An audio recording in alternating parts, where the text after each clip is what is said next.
રાજ્યમાં જળાશયોમાં ઓછું જળસ્તર નોંધાયું છે। ગુજરાતના 54 જળાશયો ખાલી થવાના આરે પહોંચ્યા છે। જી હા, 54 જળાશયોમાં હવે માત્ર 10% પાણી બચ્યું છે।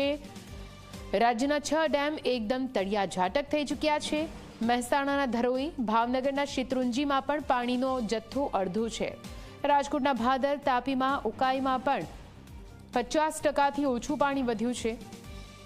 તાપીના ઉકાઈમાં 50% કરતાં ઓછું પાણી, જ્યારે રાજ્યના અનેક ગામોમાં હાલ તો પાણીની સમસ્યા સામે આવી છે। તેવામાં સૌરાષ્ટ્ર અને કચ્છમાં જળાશયોના જળસ્તર ચિંતાજનક રીતે ઘટી રહ્યા છે।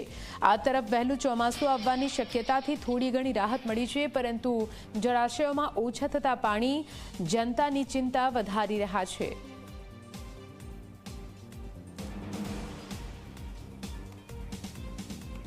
હવે કયા જળાશયોમાં ક્યાં કેટલું જળસ્તર રહેલું છે તેની વાત કરવામાં આવે તો 15 જેટલા ઉત્તર ગુજરાતના જળાશયો, જ્યાં 31.53% જેટલું જળસ્તર જોવા મળી રહ્યું છે।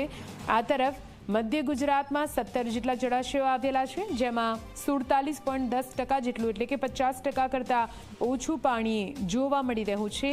આ તરફ દક્ષિણ ગુજરાતમાં 13 જેટલા જળાશયો આવેલા છે, જ્યાં પણ 48.43% જળસ્તર હોવાનું સામે આવ્યું છે।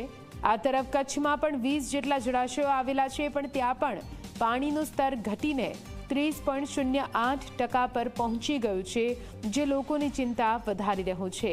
સૌરાષ્ટ્રમાં સૌથી વધારે જળાશયો 141 જેટલા જળાશયો આવેલા છે, જ્યાંનું જળસ્તર 31.46% જેટલું છે।